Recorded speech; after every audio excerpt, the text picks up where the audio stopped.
Assalamualaikum warahmatullahi wabarakatuh. Perkenalkan, nama saya Rahmi Nisa. Saya BP 1811022020. Saya akan mempresentasikan materi mengenai pengukuran kinerja pusat investasi dengan menggunakan ROI. Yang pertama yaitu pengembalian atas investasi, yaitu pengertian return on investment atau ROI adalah rasio laba operasi terhadap aktiva operasi rata-rata. Dan ROI ini juga memiliki rumus yaitu laba operasi dibagi dengan aktiva operasi rata-rata. Laba operasi ini mengacu pada laba sebelum bunga dan pajak.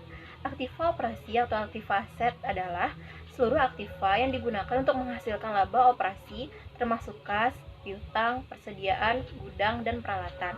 Dan berikut ini adalah gambaran aktiva operasi rata-rata. Jadi rumus dari aktiva operasi rata-rata ini adalah nilai buku bersih awal ditambah dengan nilai buku bersih akhir dibagi dengan 2. Selanjutnya saya akan menjelaskan materi mengenai margin dan perputaran. Margin adalah rasio dari laba operasi terhadap penjualan. Perputaran atau turnover adalah suatu ukuran lain yang dihitung dengan membagi pendapatan penjualan dengan aktiva operasi rata-rata. Berikut ini saya akan memberikan contoh dari margin dan perputaran. Contoh dari margin dan perputaran yang diambil melalui contoh Slimer Company memperoleh laba operasi tahun lalu seperti yang ditunjukkan pada laporan laba rugi berikut. Meskipun kedua pendekatan menghasilkan ROI yang sama, perhitungan margin dan perputaran mampu memberikan informasi berharga kepada seorang. Informasi tambahan itu, pertimbangkan data yang disajikan pada tampilan 10-12, divisi elektronik meningkatkan ROI-nya dari 18% pada tahun 1 menjadi 20% pada tahun 2. Namun, ROI divisi medical supplies turun dari 18% menjadi 15%. Gambaran yang lebih jelas mengenai penyebab perubahan ini dapat diketahui melalui perhitungan rasio margin dan perputaran pada setiap divisi. Rasio-rasio tersebut juga disajikan pada tampilan 10-12. Selanjutnya saya akan menerangkan materi mengenai keunggulan ROI. Yang pertama, ROI mendorong manajer untuk fokus pada hubungan antara penjualan, beban, dan investasi sebagaimana yang telah diharapkan oleh manajer pusat investasi. Yang kedua, ROI mendorong manajer untuk fokus pada efisiensi biaya. Yang ketiga, ROI mendorong manajer untuk fokus pada efisiensi aktiva operasi.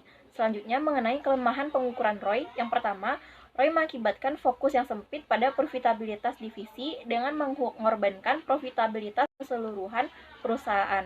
Yang kedua, ROI mendorong para manajer untuk fokus pada kepentingan jangka pendek dengan mengorbankan kepentingan jangka panjang. Selanjutnya, saya akan menjelaskan materi mengenai mengukur kinerja pusat investasi dengan menggunakan laba residu dan nilai tambah ekonomi. Nilai tambah ekonomi adalah cara alternatif untung menghitung laba residu yang saat ini digunakan di beberapa perusahaan. Laba residu atau residual income adalah perbedaan antara laba operasi dan pengembalian dolar minimum yang disyaratkan atas aktiva operasi perusahaan. Rumus dari laba residu ini yaitu laba operasi dikurang tingkat pengembalian minimum dikali dengan aktiva operasi rata-rata. Berikut ini contoh dari keunggulan laba residu. Guna laba residu sebagai ukuran kinerja akan mencegah kerugian ini. Laba residu untuk setiap proyek dihitung sebagai berikut. Perhatikan bahwa kedua proyek memiliki laba residu yang positif. Untuk tujuan perbandingan, laba residu divisi untuk setiap alternatif tersebut diidentifikasikan sebagai berikut. Seperti yang ditunjukkan di gambar ini, memilih kedua proyek menghasilkan peningkatan laba residu yang terbesar. Penggunaan laba residu mendorong para manajer untuk menerima proyek apapun yang menghasilkan tingkat di atas minimum. Kelemahan laba residu. Laba residu tidak sama dengan ROI.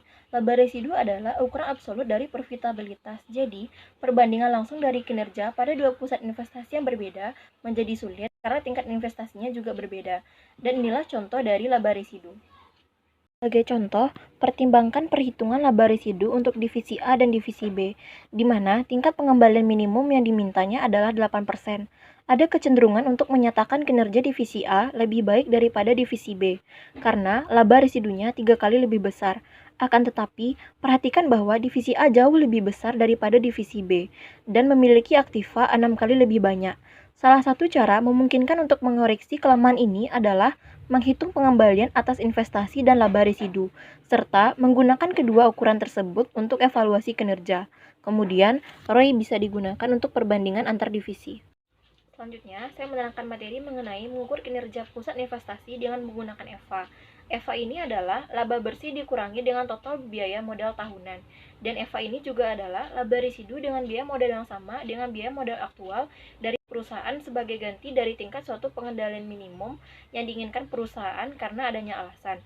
Dan jika EVA itu positif, maka perusahaan sedang menciptakan kekayaan, sedangkan jika EVA itu negatif, maka perusahaan sedang menyia-nyiakan modalnya. Dan berikut ini adalah contoh dari soal EVA. Selanjutnya, aspek perilaku EVA. Sejumlah perusahaan telah menemukan bahwa EVA membantu mendorong jenis perilaku yang sesuai dari berbagai divisi dengan menunjukkan penekanan semata-mata pada pendapatan operasi di dalam mencukupi. Alasannya adalah EVA mengandalkan biaya modal yang sebenarnya. Baiklah, sekian dari presentasi saya. Assalamualaikum warahmatullahi wabarakatuh.